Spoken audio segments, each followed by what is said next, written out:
saya belum bisa bawa kereta. Adapun julukan sebagai Bapak Pembangunan itu hanya biasa-biasa. Ada sampai 20 detaser di tengah-tengah kelas kita. Kita meminta-minta. Saya curhat sama Nora karena Nora adalah orang dekat bagi saya. Walaupun saya pulang misalnya malam, dia tidak pernah merasa cemburu, bersungut-sungut menerima saya sampai di rumah. Ya, salam Rasulullah Pendeta. Ya, salam jua-jua, sehat walafiat.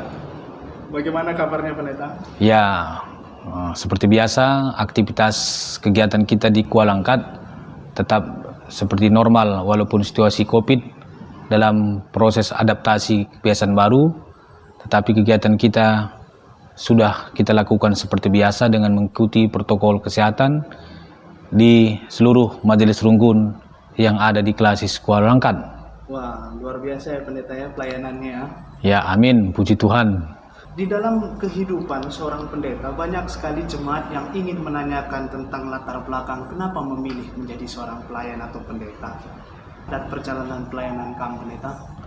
Ya, kalau masalah latar belakang bagaimana proses perjalanan sehingga saya memilih untuk menjadi pendeta itu bermula pada masa-masa permata pada tahun 1997 sewaktu saya masih SMA. Saya sering ikut aktif dalam kegiatan permata dan kegiatan gereja sehingga melalui proses pergumulan sehingga saya tertarik untuk lebih dalam lagi melayani dengan proses untuk menjadi pendeta melalui studi teologi pada tahun 2021. Kira-kira seperti itulah prosesnya, bermula daripada pertama aktif dalam kegiatan permata sehingga tertarik untuk lebih dalam lagi untuk menjadi pelayan melalui sekolah tinggi teologi di STT Abdi Sabda pada tahun 2001. Dalam proses pendidikan tersebut Pendeta, Ya. apakah ada hal-hal yang menarik yang bisa kamu bagikan? Ya, sesuai dengan situasi gereja kita, GPKP secara umum, maka pada tahun 2000, GPKP sudah bisa membuka peluang untuk sekolah teologi non-rekomendasi dan rekomendasi.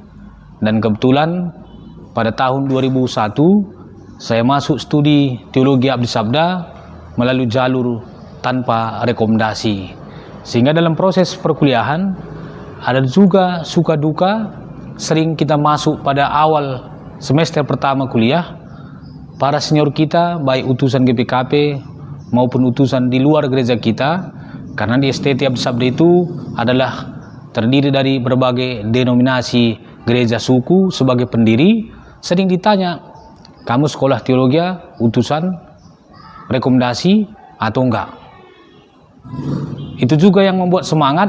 Ya, saya sekolah tinggi teologi ini bukan utusan atau rekomendasi dari Madraman. Jadi, kalau kamu nanti tamat, gimana? Kalau seandainya tidak diterima menjadi pendeta GPKP, bagaimana?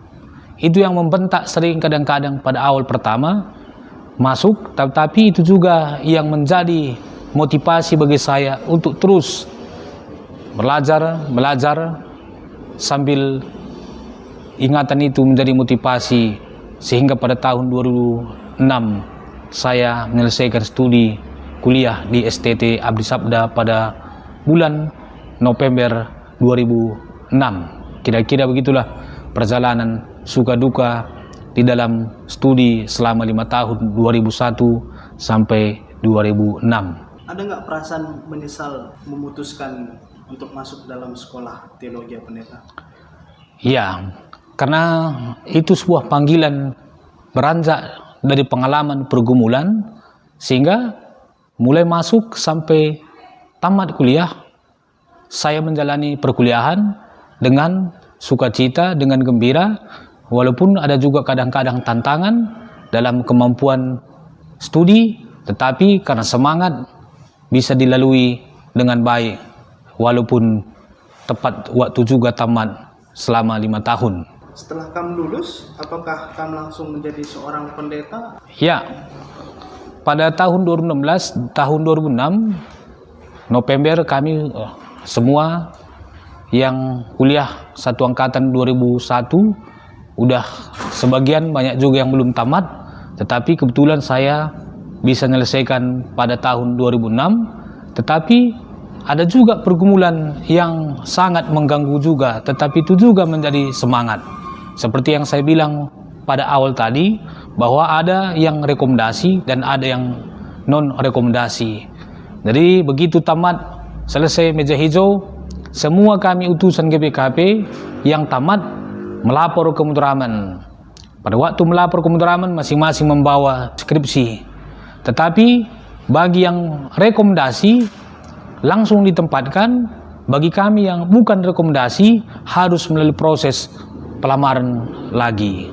Jadi ada juga waktu harus menunggu, sehingga ada juga perasaan kecewa, sedih, tetapi bukan itu mematahkan semangat, karena kawan-kawan kami satu angkatan yang rekomendasi pada bulan November sebelum wisuda, mereka sudah dipanggil untuk orientasi penempatan menjadi pikaris, sedangkan kami yang sudah tamat, sudah sama-sama melapor ke Mudraman, harus lagi menunggu panggilan untuk tes ujian menjadi calon pikaris. Puji Tuhan, pada tahun 2006 kami melapor ke Mudraman dan memberikan lamaran pada bulan November. Kami ujian pada bulan Desember 2006. Kebetulan yang kami tes ada 12 orang, dan puji Tuhan di antara 12 orang yang ikut ujian ada 8 orang kami yang lulus, dan termasuk saya salah satunya yang lulus. Dan karena waktu kesibukan Natal, sehingga SK kami keluar pada bulan Februari 2007 dengan catatan bagi siapa yang melamar, dia ditambah lagi waktu sesuai keputusan Mudraman menjadi calon pikaris 1 tahun, dan setelah 1 tahun menjalani calon pikaris, makanya keluar lagi SK menjadi pikaris untuk masa 2 tahun. Kira-kira itulah proses perjalanan mulai tes sampai penempatan pertama tahun 2007 bulan Februari. Calon pikaris dan pikaris bedanya apa sih, pendeta? Ya, jadi calon pikaris bagi yang dulu kuliah, dia bukan rekomendasi dari Mudraman. Jadi yang bukan rekomendasi, begitu tamat dia melamar, lulus, dibuat lagi 1 tahun calon pikaris. Tetapi yang rekomendasi, dia tidak ada calon pikaris, langsung pikaris selama 2 tahun. Tapi yang enggak rekomendasi, 1 tahun calon pikaris, setelah 1 tahun dikeluarkan lagi SK menjadi pikaris 2 tahun. Selama menjadi calon pikaris, apa sih kegiatannya, pendeta? Ya, saya menjadi calon pikaris pada tahun 2007 bulan Februari, ditempatkan di GPKP Majelis Runggun GPKP Marike kelas sekolah angkat. Walaupun calon pikaris, kegiatan-kegiatan yang saya laksanakan udah sama seperti yang dilakukan oleh para pendeta, kecuali pelaksanaan sakramen yang belum saya laksanakan. Karena itu sesuai dengan aturan gereja kita, untuk melaksanakan sakramen adalah bagi para pendeta yang sudah ditabiskan atau ditangguhkan. Kamu di Marike berapa tahun, pendeta? Ya, saya mulai melayani di Marike sejak 2007 Februari sampai 2008 calon pikaris, dan 2008 menjadi pikaris dan ditabiskan pada tanggal 5 Desember 2009 di Majelis Runggun GPKP Tengku Umar Binjai. Dan begitu ditangguhkan 2009, dilanjutkan lagi SK sampai bulan Juni 2012. Jadi kurang lebih mulai calon pikaris sampai pikaris ditabiskan, kurang lebih 5 tahun 4 bulan pelayanan saya di tengah-tengah Majelis Runggun GPKP Marike. Setelah kamu dari Runggun Marike, pelayanan selanjutnya kemana, pendeta? Ya, SK saya keluar Juni 2012 saya pindah tugas ke Majelis Runggun GPKP Namukur kelas Kolangkat sampai September 2013. Kenapa saya hanya 1 tahun 3 bulan di Majelis Runggun GPKP Namukur? Karena pada bulan Juni 2013 Tuhan berkehendak lain, ketua kelas kita mendiang almarhum Pendeta M. Sapri Barus dipanggil oleh Tuhan, sehingga pada sidang klasis September 2013 saya terpilih dipercayakan untuk menjadi ketua klasis, menghabiskan periode BPMK periode 2010 sampai 2015. Nah, sebelum kita masuk dalam perjalanan kamu sebagai ketua klasis, Ya, pasti ada dong suka duka pelayanan di dalam Runggun, dan sebelumnya kamu jadi vikaris. Bisa kamu bagikan kepada kami, pendeta? ya, tentunya suka duka pasti ada dalam pelayanan, dan setiap suka duka, tantangan pasti berbeda di setiap wilayah Runggun di mana kita melayani. Kalau saya pertama dulu melayani sebagai calon vikaris sampai ditangguhkan di tengah-tengah Majelis Runggun Marike, tantangan pertama yang harus saya lalui begitu saya ditempatkan, pertama jujur saya belum bisa bawa kereta. Disitulah saya belajar. Dan kedua, tantangan dalam pelayanan, wilayah yang saya layani di tengah-tengah Majelis Runggun Marike jauh-jauh dan letak geografis jauh, jalan pun infrastruktur belum bagus. Jalannya belum bagus, itulah sebagai tantangan di sana dalam pelayanan.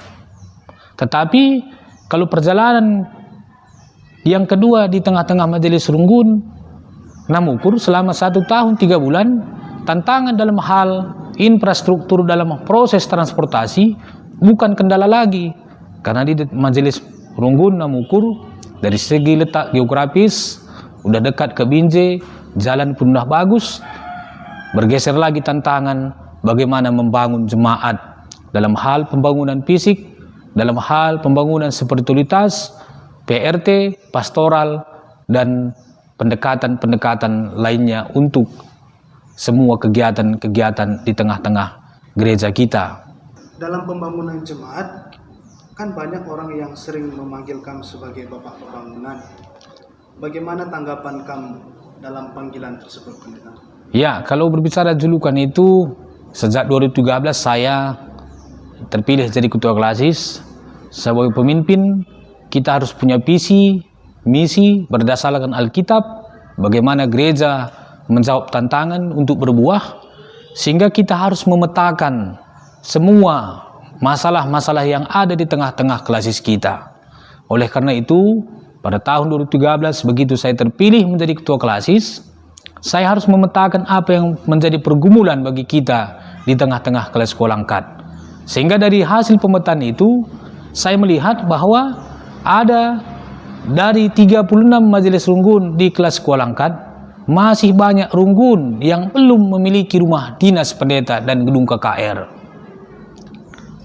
Jadi ada kendala bagaimana pendeta vikaris ditempatkan di satu majelis runggun, dia tinggal di rumah jemaat. Tentunya mempunyai kerepotan, kerumitan kalau satu rumah sama jemaat. Pulang nanti malam pelayanan, dia udah tidur. Bagaimana kita tidak merasa bebas. Dari hal itulah sebagai pemimpin saya harus kemampuan mempengaruhi orang lain, mendata, ada statistik, manajemen, pendekatan, sehingga dengan itu kita membuat pendekatan, mengangkat panitia dengan mempengaruhi jemaat dan putra daerah. Kita buatlah lelang-lelang pengumpulan dana setiap tahun, paling tidak 5 sampai 6 lelang-lelang setiap tahun, dengan target harapan semua runggun-runggun yang ada di tengah-tengah kelas Kolangkat sudah memiliki rumah dinas pendeta dan gedung KKR yang ada di kelas Kolangkat. Kira-kira seperti itu. Jadi kalau ada penjulukan sebagai Bapak Pembangunan itu hanya biasa-biasa, bukan itu menjadi membuat kita tinggi hati, tapi kita terus dengan sikap melayani terus untuk berbuah bagi gereja kita dan berpikir visioner ke depan untuk kemajuan gereja kita. Latar belakang apa yang membuat semangat dalam kamp pelayanan menjadi ketua klasis di klasis sekolah langkah tinggi pendeta? Ya, jadi awal tahun 2013 pertama semangat bahwa gereja harus dinamis, gereja harus berkembang. Ada goresan tinta pelayanan yang kita harus tinggalkan, sehingga dalam usia kelas sekolah angkat yang masih 13 tahun pada waktu 2013 dibarengi dengan usia dan sejarah, kita harus menginginkan bahwa ada catatan sejarah bahwa harus berbuah seperti pohon berbuah, tidak hanya untuk kita tapi juga berguna, bermanfaat bagi orang lain.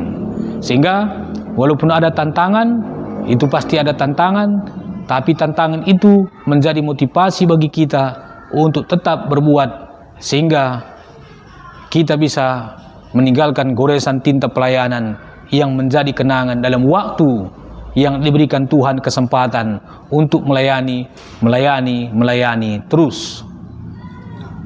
Dalam hidup kam, apa sih arti dan makna pelayanan? Ya, kalau saya mengimani arti pelayanan dalam hidup ada 4. Yang pertama, arti pelayanan dalam hidup saya, bagaimana gereja secara jumlah meningkat. Dan yang kedua, secara kualitas jemaat kita meningkat. Dan yang ketiga, bagaimana makna pelayanan, bagaimana dari pembangunan fisik gereja kita, baik rumah dinas pendeta, gedung KKR, dan gedung gereja bertambah, karena iman percaya jemaat salah satu cermin daripada bagaimana dia membangun bait Allah, rumah Tuhan, sebagai manifestasi daripada dia takut akan Tuhan.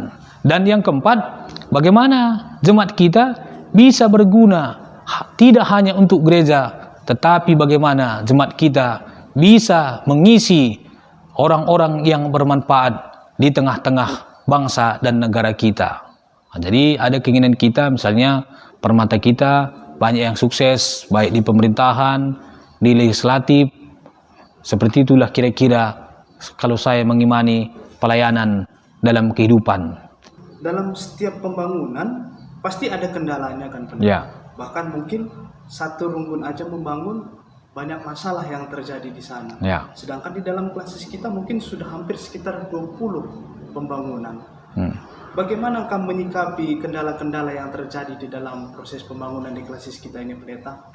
Ya, jadi yang saya amati sampai sekarang, walaupun tantangan bilang pasti ada tantangan, tapi tidak ada tantangan yang terlalu fatal, sehingga saya terus langsung terjun ke Runggun, menjalin komunikasi dengan majelis Runggun, ataupun langsung berkomunikasi dengan pendeta, vikaris Detasar yang ada di Runggun.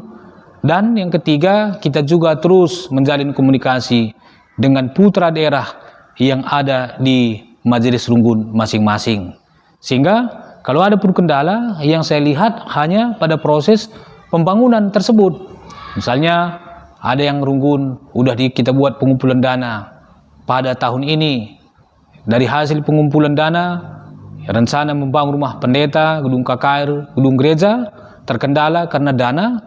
Ya, kita selesaikan dulu rumah pendeta atau gereja, baru setahun kemudian kita buat lagi pengumpulan dana sambil berjalan untuk pengumpulan dana untuk tindak lanjut pembangunan, misalnya gedung KKR atau rumah dinas pendeta. Jadi seperti itu kita buat bertahap. Tidak mungkin semua pekerjaan yang kita lakukan selesai dalam sekali acara pengumpulan dana yang kita lakukan. Itu makanya banyak juga gereja kita 1 sampai 2 tahun baru selesai pembangunan. Dari pembangunan yang diharapkan tahun pertama siap rumah pendeta, gedung gereja, tahun depan dibuat lagi pengumpulan dana, dari dana yang ada ditindaklanjuti lagi membangun rumah dinas pendeta, terus untuk gedung KKR. Seperti itulah kita buat, dan kita mengharap semua jemaat berpartisipasi dalam swadaya janji iman, dan kita memotivasi agar jemaat yang sudah mengambil bagian dalam janji iman untuk menepati janji imannya secara bertahap sehingga pembangunan tidak terkendala dalam waktu yang kita harapkan selesai satu demi satu. Selain daripada pembangunan, Ya. ada hal yang menarik kami lihat di sini, pendeta. Banyak sekali pendeta kita di sini yang lagi studi S2 dan juga apa motivasi kamu? Ya, seperti yang saya bilang tadi, sebagai pemimpin dia harus visioner, berpikir jauh ke depan. Dan kita sebagai pemimpin harus berpikir bagaimana orang lain lebih bagus, lebih matang daripada kita. Itulah visi sebagai pemimpin. Dan melalui itu, sebagai pemimpin yang visioner mempengaruhi, kita harus memetakan apa pergumulan yang ada di tengah-tengah wilayah pelayanan kita. Dan dari hasil pemetaan itu, saya melihat bahwa pendeta yang ada di tengah-tengah kelas sekolah angkat, rata-rata dalam usia muda, rata-rata di bawah umur 30. Kalau kita mengharap untuk meningkatkan SDM daripada pendeta, dari anggaran Mudraman tentunya terbatas. Oleh karena itu, kita memetakan bagaimana pendeta agar bisa studi, dan itu kita bicarakan dalam pertemuan-pertemuan pendeta tanpa pilih kasih, pilih bulu, bukan berdasarkan tupel bahasa Inggrisnya, tapi berdasarkan senioritas, siapa lebih senior dia kita dahulukan studi dengan harapan target visi 5 tahun bahwa semua pendeta yang ada di kelas sekolah angkat seandainya mutasi pindah dari kelas sekolah angkat sudah mencapai gelar S2. Itulah kira-kira, sehingga dari itu, dari percakapan-percakapan sebagai BP kelas dengan pendeta yang ada di kelas sekolah angkat, kita tanya dari senior siapa yang siap lulus sekolah. Makanya pada tahun 2016 kita sekolahkan pendeta angkatan pertama untuk 2 orang, dan kita berpikir jangan ada uang dulu baru ada program. Ada program, bagus program, uang akan datang. Sehingga pada sidang klasis Maret 2016 kita usulkan bahwa untuk program peningkatan SDM pendeta kita sekolahkan pendeta 2 orang dengan swadaya, ada anggarung-runggun 100.000 per sektor per tahun, dan siap itu kita angkat panitia untuk mencari dana untuk program studi tersebut. Dan kita juga sebagai pemimpin harus mempunyai data statistik, manajemen, pendekatan, siapa kira-kira jemaat-jemaat kita yang punya hati mau memberikan dana untuk mendukung program dengan pendekatan dan komunikasi terhadap orang-orang tersebut. Sehingga pada 2016 kita sekolahkan 2 orang, pada tahun 2018 kita sekolahkan 2 orang, pada tahun 2019 kita sekolahkan lagi 4 orang, sehingga sampai sekarang udah 8 orang pendeta kita yang sekolah ngambil S2, 2 orang udah selesai studi, 2 orang lagi penyelesaian tesis, 4 orang lagi seminar proposal, dan di samping angkat panitia udah kita lakukan juga penggalangan dana 2 kali. Pada tahun 2020 Januari kita buat fundraising untuk dana studi. Pada Maret 2021 kemarin kita buat juga malam puji-pujian penggalangan dana untuk program studi, dengan harapan program studi S2 pendeta kelas sekolah angkat tetap ditindaklanjuti siapapun nantinya yang menjadi BP klasis terpilih untuk prode 2020 sampai 2025 pada bulan Juni tahun ini. Dari gelar S2 kan Master Psikologi, kenapa kamu tidak memilih teologi pendeta?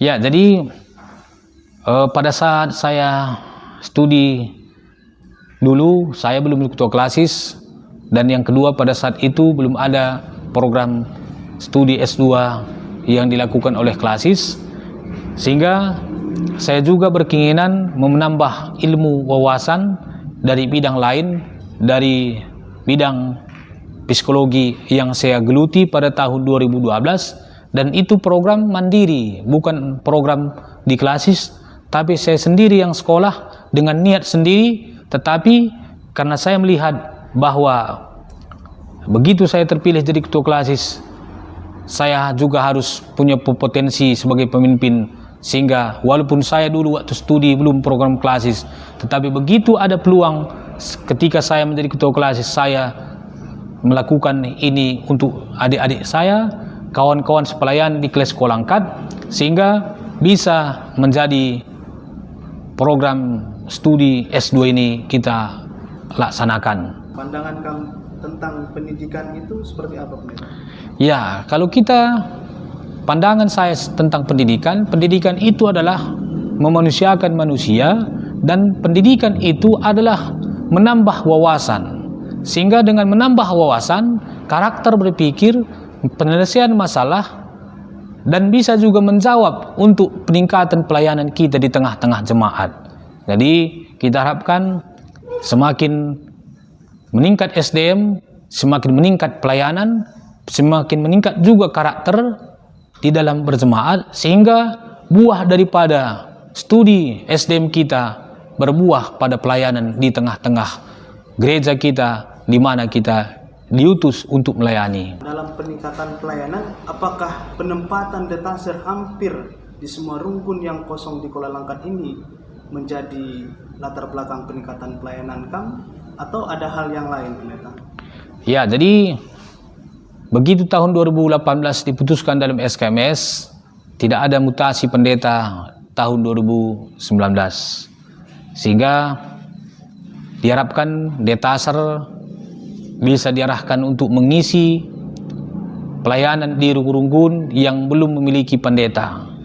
Dan kebetulan pada tahun 2019 kita membuat program seperti itu, dan kita mencari donatur dengan pendekatan seperti yang saya bilang tadi. Pemimpin adalah mempengaruhi, menjalin komunikasi, ada pendekatan, sehingga kita cari putra-putra daerah yang bisa menjadi sponsor kita, sehingga kita targetkan pertama 2019 semua rungkun yang belum memiliki pendeta atau pikaris, kita tempatkan detaser di tengah-tengah kelas kita. Makanya pada SK Maret 2019 kita tempatkan 12 orang detaser di tengah-tengah kelas sekolah angkat dari jumlah 20 pendeta dan pikaris 2 dan 12 detaser. Rungkun kita ada 36 majelis rungkun, sehingga harapan dengan tambah detaser bisa meningkat pelayanan di rungkun-rungkun yang belum memiliki pendeta. Dan pada tahun 2020, karena situasi yang menerpa kehidupan kita secara dunia, pandemi COVID, sehingga anggaran di Madraman pun semakin sulit, sedangkan pelamaran pun belum ada, sehingga kita banyak juga kawan-kawan adik-adik yang begitu tamat dari STT belum bisa ditempatkan melayani karena faktor dana. Kita harus punya prinsip, punya hati. Siapa detaser yang ingin melayani, jangan gara-gara dana tidak bisa melayani. Makanya pada tahun 2020 ada sampai 20 detaser di tengah-tengah kelas kita. Dari 20 detaser, pendeta 20, pikaris 2, udah melebihi daripada 36 majelis rungkun kita, sehingga ada juga detaser kita tempatkan di majelis rungkun yang memiliki banyak bajam. Kira-kira seperti itu. Kita jangan terbentur pelayanan gara-gara uang, tapi barang siapa yang punya keinginan niat untuk melayani, kita harus berdayakan dia untuk pelayanan guna untuk kemajuan gereja kita di tengah-tengah kelas sekolah angkat. Demikian juga di tengah-tengah gereja kita GPKP secara umum. Semua pelayanan yang kamu sebutkan tadi kan berhubungan dengan dana, Pendeta. Ya. Ada nggak suka dukanya dalam mencari donatur untuk membiayai semua kegiatan di dalam klasis kita? Ya, jadi tentunya dari segi pembangunan gereja, rumah pendeta, gedung KKR, studi pendeta, detaser, tentunya ada juga kadang-kadang tantangan. Tapi dalam tantangan itu kita tidak boleh surut dalam semangat, tapi harus juga dibarengi dengan iman percaya dan ketulusan. Dan dengan ketulusan dan iman percaya itu, kejujuran kita yakin pasti Tuhan memberkati apa rencana kita. Tapi kadang-kadang ada juga perasaan malu, seperti kita meminta-minta Tapi itulah sebagai pemimpin tantangan, walaupun kita meminta, tapi karena bukan untuk diri kita, adanya anggaran, adanya rekening panitia, sehingga itu juga yang membuat saya tetap semangat untuk mencari donatur dengan pemetaan, dengan pendekatan, dengan manajemen runggu-runggun yang ada, putra daerah dan sponsor yang punya hati untuk membantu kita dalam program semua ini. Dan puji Tuhan, sampai sekarang semua program-program yang kita lakukan berjalan dengan baik karena penyertaan Tuhan. Sejauh mana sih penyertaan Tuhan dalam hidup kamu secara pribadi, pendeta? Ya, kalau kita bersama dengan Tuhan, saya mengimani bahwa berkat Tuhan tetap ada. Dalam keluarga saya sudah dikaruniai oleh Tuhan 2 anak. Yang pertama perempuan, yang kedua laki-laki, sehat-sehat. Dan sampai sekarang Tuhan juga yakin tetap mencukupi apa yang kita butuhkan di dalam kehidupan sehari-hari. Sehingga kita harus mengimani bahwa panggilan itu adalah sebagai anugerah.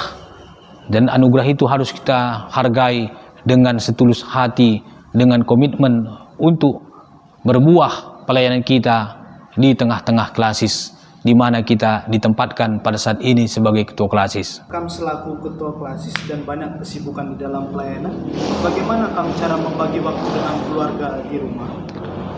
Ya, jadi saya tetap membagi waktu karena pelayanan kita di tengah-tengah kelas sekolah angkat secara umum bahwa kesibukan adalah paling banyak pada hari Minggu, pada kebaktian Minggu.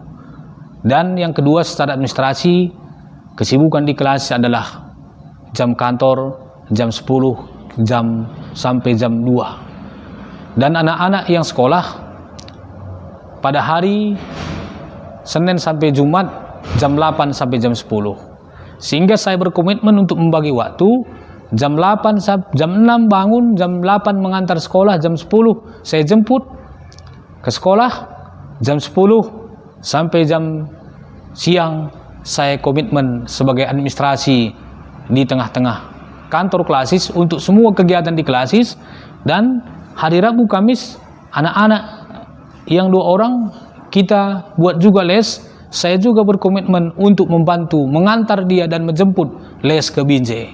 Dan tugas-tugas lainnya, kalau ada perlu pendekatan komunikasi untuk para donatur sponsor kita, itulah kita harus pergunakan teknologi yang kita terapkan pada saat ini. Melalui komunikasi, telepon, WA, kita menjalin komunikasi semua sama donatur kita, baik di luar klasis. Demikian juga pendekatan sama pendeta dan BPMR ke runggun, sehingga semua berjalan dengan baik.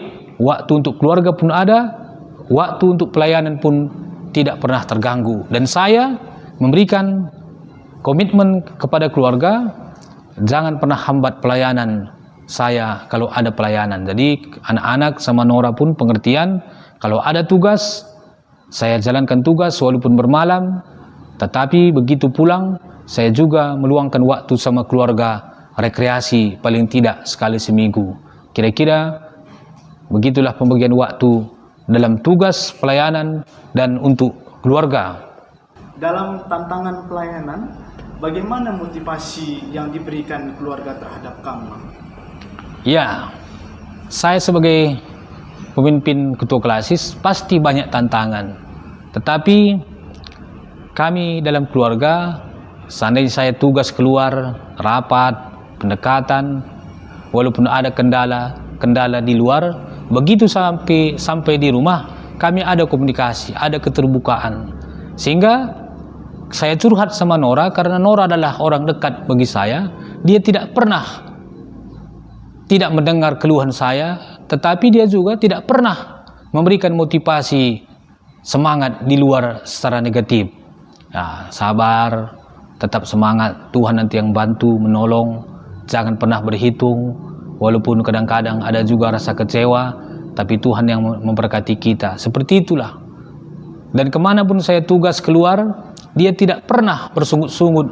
Walaupun saya pulang misalnya malam, dia tidak pernah merasa cemberut, bersungut-sungut menerima saya sampai di rumah. itu juga yang memberi motivasi semangat. Dia tidak pernah mengeluh akan pelayanan, walaupun ada kadang-kadang saya curhat akan keluhan saya, dia selalu memberikan semangat, motivasi. Pertanyaan terakhir nih pendeta. Ya. Tema tahun pelayanan kita kan generasi muda menjadi berkat. Ya. Apa harapan kamu terhadap generasi muda ini? Ya, sesuai dengan tema pelayanan kita pada tahun 2021 adalah generasi muda menjadi berkat. Diharapkan semua permata diberikan ruang waktu untuk berkarya dalam gereja kita dengan memanfaatkan potensi yang ada dalam permata. Oleh karena itu, BP Majelis Runggun harus memberdayakan sebagai pemimpin apa potensi yang ada pada permata, dan di samping itu permata juga harus menjadi berkat dalam hal potensi yang ada yang dia miliki. Dan sebagai Majelis Runggun seperti apa yang dikatakan dalam 2 Timotius 4 ayat 12, janganlah seorang pun menganggap engkau rendah karena engkau masih muda. Ada dalam 2 konteks. Bagaimana Timotius bisa menjadi berkat, tidak mungkin tidak dipengaruhi oleh orang tuanya, Eunike, yang selalu mendidik dia. Dan yang kedua, tidak mungkin tidak dipengaruhi oleh Rasul Paulus sebagai bapa rohani daripada Timotius. Oleh karena itu, gereja juga bagaimana permata bisa menjadi berkat tidak bisa terlepas dari peranan sebagai orang tua guna memberikan ruang waktu untuk takut akan Tuhan. Dan yang kedua, bagaimana sebagai runggun, pandita, pertua diaken pikaris menjadi bapa rohani daripada permata, sehingga anak-anak kita permata bisa menjadi berkat di dalam usia mudanya. Itu makanya metode PJJ kita tahun ini adalah metode berbasis keluarga. Pembinaan harus dimulai dari keluarga. Kalau ingin keluarga kita maju, kalau ingin generasi muda menjadi berkat, tidak bisa dilepas pisahkan dari peranan keluarga. Kira-kira seperti itu. Terima kasih pendeta sudah memberikan waktunya untuk membagikan informasi dan memotivasi di channel ini. Kiranya Tuhan memberkati dalam pelayanan kamu dan Tuhan memberkati keluarga. Ya, sama-sama Tuhan tetap memberkati, dan channel itu juga semakin hari semakin maju berkembang menjadi berkat bagi semua orang dimanapun berada. Bujur, jua-jua, terima kasih.